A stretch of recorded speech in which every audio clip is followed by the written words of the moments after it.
Seguimos hablando sobre las estrategias y tácticas que Satanás, el enemigo de Dios y nuestro enemigo, utiliza para embaucarnos.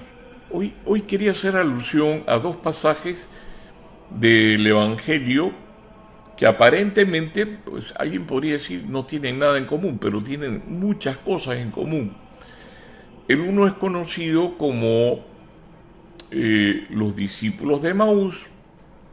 Habla sobre dos discípulos que van camino a una población que se llama Emaús. Y el otro es Santo Tomás Apóstol, el apóstol incrédulo. Aunque en realidad no fue el único incrédulo, los discípulos de Jesús todos dudaron de la resurrección de Jesús. Pero vamos a entrar en materia. En primer lugar, ¿quiénes eran los discípulos de Emaús? Los discípulos de Emaús eran dos de los tantos discípulos, porque recordemos algo, ¿no? Los apóstoles eran 12, Judas lo traicionó, pero había un grupo grande de discípulos que acompañaba a Jesús. Hay dos discípulos que luego de los momentos duros de la crucifixión de nuestro Señor Jesucristo, se marchan de Jerusalén, están tristes, decepcionados y van caminando cabizbajos. El Señor, que siempre es el que toma la iniciativa cuando nos alejamos de Él, se acerca, no lo reconocen, tenían sus ojos, por así decirlo, velados por Dios para que no lo reconociesen inmediatamente, o quizás velados por su misma actitud duditativa. Y el Señor se acerca como que no sabe nada y les pregunta, bueno, pues, ¿qué les está sucediendo, no? Y ellos le contestan en un tono un tanto como hasta de reclamo. ¿Cómo es posible que no sepas lo que ha sucedido, no? Y le dicen a Jesús, ¿no sabes acaso que a Jesús de Nazaret, a quien ellos consideran un profeta poderoso en obras y palabras, los sumos sacerdotes y las autoridades del templo lo habían entregado para ser crucificado? Y manifiestan a Jesús su frustración, ¿no? Mencionaron que era el tercer día de estos acontecimientos. Y mira el detalle interesante, ¿no? Que algunas mujeres del grupo les habían sorprendido con la noticia de que la tumba estaba vacía, que habían tenido una visión de unos ángeles y decían que supuestamente Jesús vivía y se había ya alejado del sepulcro. Mira, a pesar de esto, estos discípulos estaban dubitativos, decepcionados, frustrados por lo que habían visto. O sea, habían visto a Jesús crucificado, pero no recordaban en ese momento todos los milagros que Jesús hizo. Por ejemplo, la resurrección de Lázaro, cuando caminó sobre las aguas, cuando multiplicó los panes y los peces, cuando pues sanaba a los enfermos, la sabiduría que brotaba de su lado. Nada de eso en ese momento tenía importancia. Lo único que tenía importancia es lo que vieron en los momentos de la pasión. Y se alejaron. Las palabras de Jesús son un poco fuertes, ¿eh? Jesús a veces lo vemos como que, no sé, pues, Jesús dice, aprendan de mí que soy manso y humilde de corazón, pero manso no es lo mismo que menso. El Señor a veces es enérgico y eso también es una virtud, ¿no? Y la contestación del Señor es insensatos, tardos de corazón para creer todo lo que los profetas han dicho. ¿No era necesario acaso que el Hijo del Hombre, que Cristo, padeciese estas cosas para que entrara en su gloria? Y entonces el Señor les empieza a explicar lo que las Escrituras decían de él. Los discípulos poco a poco van entrando en la conversación, va atardeciendo Llegan a una posada y el Señor hace la demanda de que se va. Y los discípulos lo invitan y le dicen, no, no te vayas, quédate con nosotros, quédate con nosotros. Qué importante que es necesario en los momentos de duda decirle al Señor, quédate con nosotros. Porque momentos de duda los tenemos todos, ¿no? Momentos en los que la tempestad arrecia, momentos en que nuestro corazón está a oscuras. Bueno, los discípulos de Maús no se quedaron cortos y le dicen, quédate con nosotros. Y el Señor estaba esperando esa invitación. Entran en la posada, el Señor hace el ademán mientras están en la posada frente a la mesa, toman unos panes y hace el mismo ademán de la fracción del pan. La fracción del pan es lo que nosotros conocemos actualmente con la Eucaristía. Parte el pan, ¿no? Y hace la acción de gracias y ellos en ese momento se dan cuenta de que quien estaba frente a ellos era Jesús. O sea, mira el camino que siguió el Señor. Primero fue enérgico y muy claro, ¿no? Usa la Sagrada Escritura para mostrarles de quién hablaban esta palabra inspirada por el Espíritu Santo, ¿no? Y por otra parte, y luego pues les recuerda la Eucaristía. Eucaristía y palabra de Dios, el pan de la palabra y el pan de la Eucaristía. Ambos son alimentos para el alma. Y en ese momento ellos recuperan, por así decirlo, la fe. Entre ellos comentan, oye, ¿es que acaso no te das cuenta cómo ardía nuestro corazón cuando él hablaba? O sea, ellos van recuperándose gradualmente de la duda, van recuperándose gradualmente de la frustración, porque se dejaron interpelar por Jesús, lo escucharon, no se quedaron en, bueno, voy a oír pero sin prestar atención, o sea, prestaron atención a lo que el Señor estaba diciendo. En última instancia, ¿por qué ellos no fueron testigos de la resurrección? A ver, pensemos en algo. La iglesia al comienzo era una cosa muy pequeña, ¿no? Los apóstoles, la Virgen María, unas cuantas mujeres, unos cuantos discípulos, eso era la iglesia. ¿Qué habían hecho los discípulos de Maús después de la pasión? Pues se habían ido de la iglesia. ¿Cuánta gente he conocido que se ha ido de la iglesia decepcionada porque el curita, porque la monjita, porque el papa, porque esto, porque aquello, buscando mil peros, ¿no? Creyendo que Dios ha formado una iglesia compuesta por ángeles. No, la iglesia es humana y divina. Humana por la parte divina, santa. Por sus miembros muchas veces está llena de pecadores. Nosotros estamos incluidos en eso. Y como que quisiéramos una iglesia perfecta, ¿no? Pero no nos damos cuenta que si la iglesia fuera perfecta, ni tú, ni yo, ni nadie podría estar en ella. Todos tendríamos que estar fuera. No, nos estaríamos autoexcluyendo, porque cuando pensamos en los malos siempre pensamos que son los demás, ¿no? Nos escandalizamos de la debilidad humana, de la fragilidad de una iglesia sostenida por el Espíritu Santo, pero que al mismo tiempo está compuesta por seres humanos pecadores. Se apartaron de la comunidad eclesial y por eso cayeron en la duda, por eso cayeron en la desesperación. Les decía al comienzo que Santo Tomás, ¿no? El apóstol, pasa algo muy parecido, ¿no? Santo Tomás, nos dice el Evangelio, cuando Jesús resucita y se aparece a sus discípulos, les devuelve esa paz que tenían, que había sido robada por los episodios duros de la pasión. Cuando el Señor se les presenta y dice, la paz esté con ustedes, reciban el Espíritu Santo, todo esto. Oye, mira, Tomás no estuvo ahí.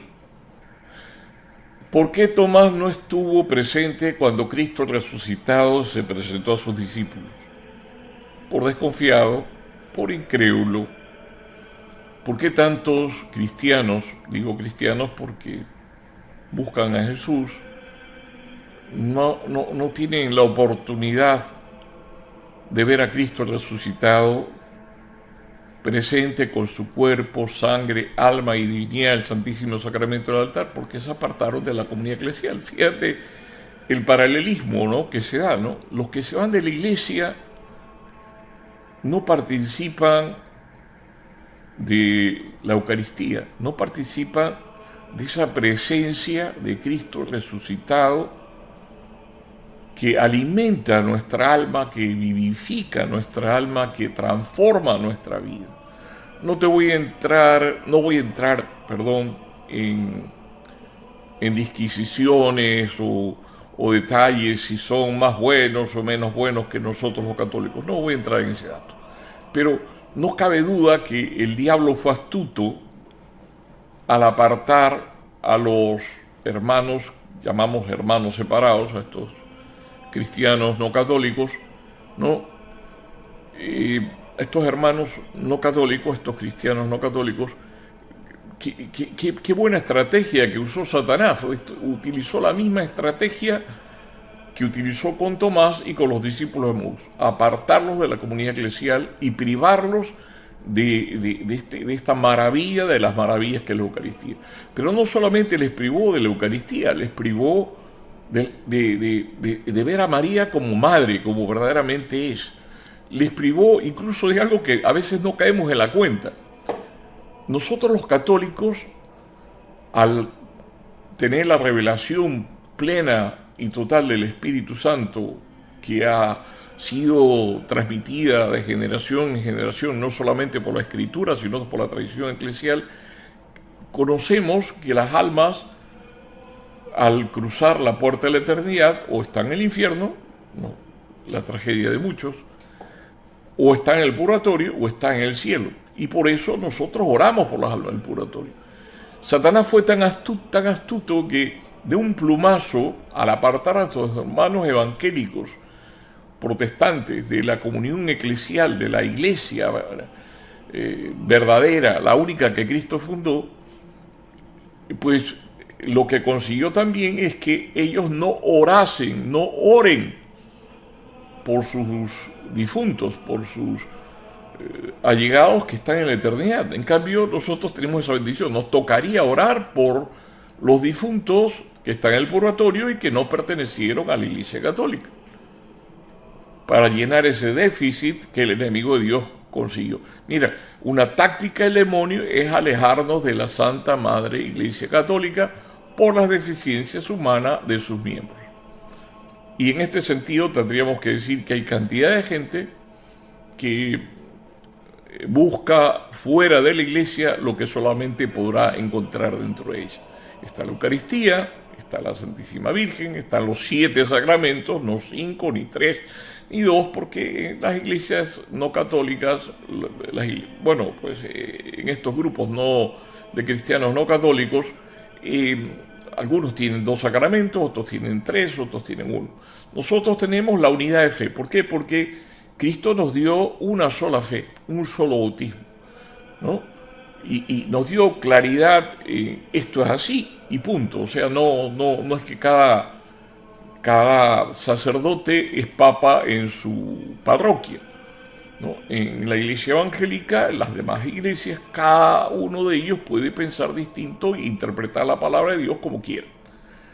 Alguien decía, pero es que el Espíritu Santo nos transmite la palabra a cada uno de nosotros. Si fuera verdad, el Espíritu Santo es un mentiroso, porque a unos evangélicos les dice una cosa y a otros les dice todo lo contrario.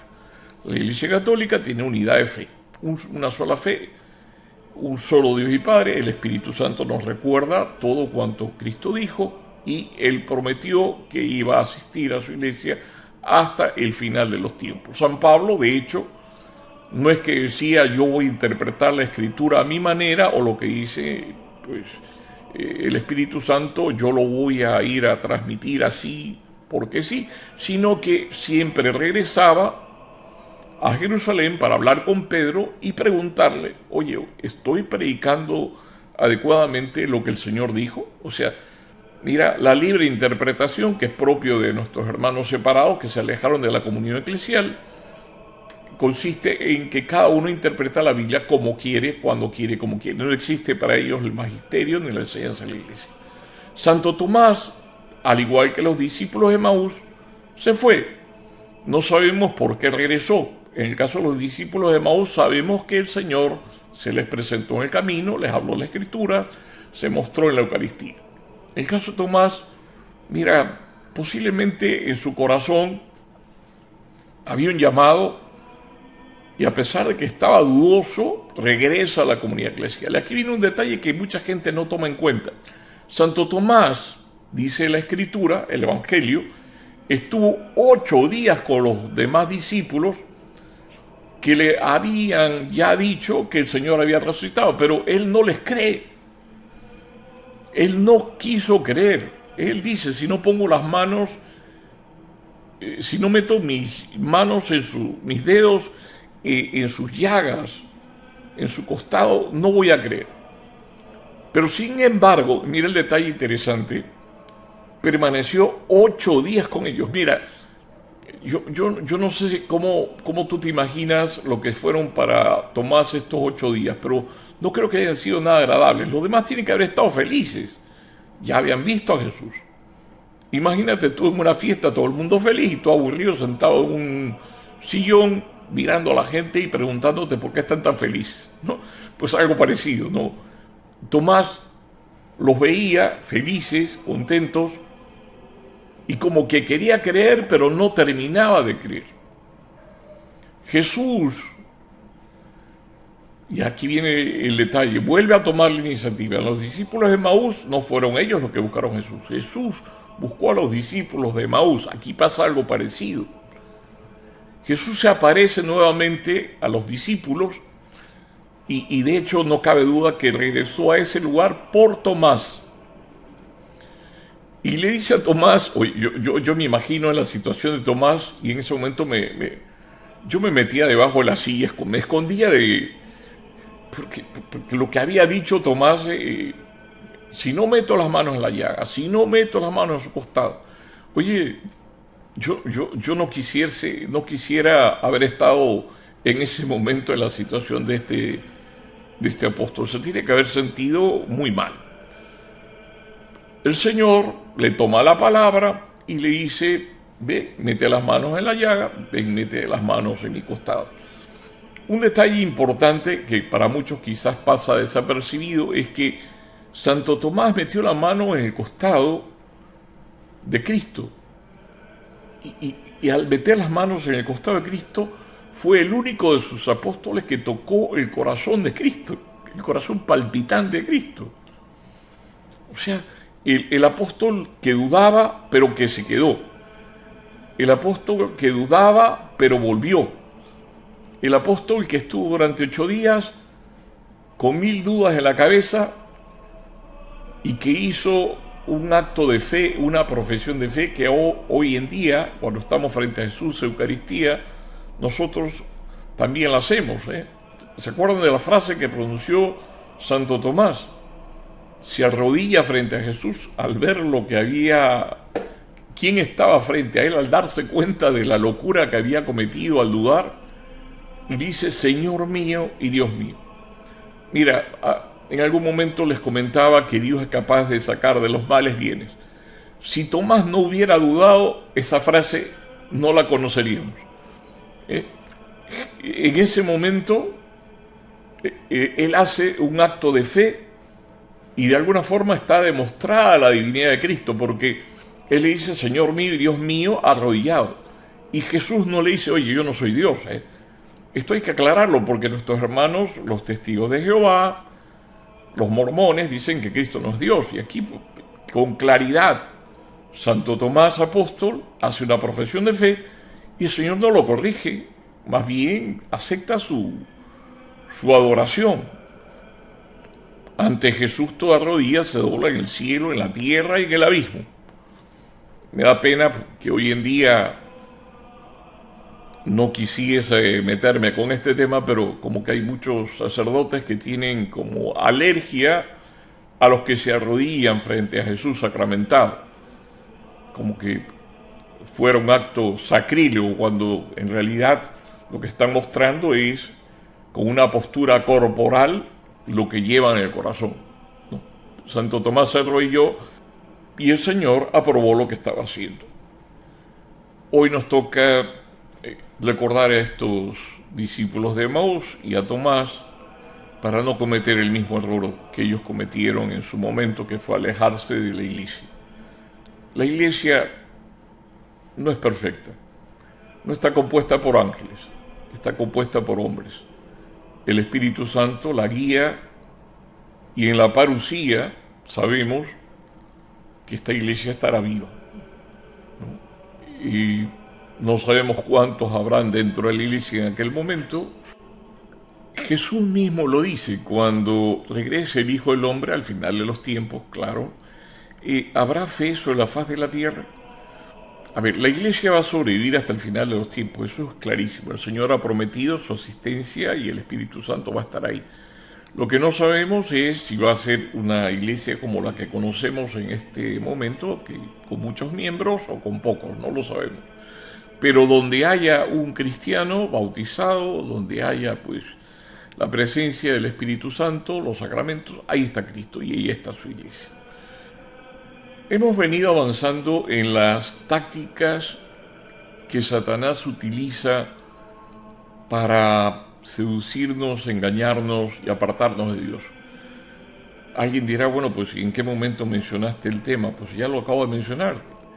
Estos dos discípulos se apartaron de la comunión eclesial, se apartaron de la iglesia y terminaron dudando, ¿no? Si Jesús no hubiese intervenido, posiblemente esa frustración de los discípulos de Emaús hubiera hecho que volvieran a su vida pasada. Si el Espíritu Santo no hubiera intervenido en el alma de Tomás, Tomás posiblemente pues hubiera recordado con nostalgia los momentos que pasó con Jesús, pero nada más. O sea, se hubiera perdido de ser parte de esa comunidad naciente que hoy pues empezó en el mar de Tiberias y que hoy en día pues tiene millones de seguidores en todo el mundo. Santa María, nuestra madre, es también madre de la iglesia y madre de cada uno de sus miembros. Pidámosle a ella que jamás caigamos en la trampa ni en la tentación de apartarnos de la Santa Madre Iglesia, la iglesia que Cristo fundó, la iglesia católica, apostólica y romana, la única que él fundó directamente y que no fue de institución humana, sino de institución divina. Que así sea.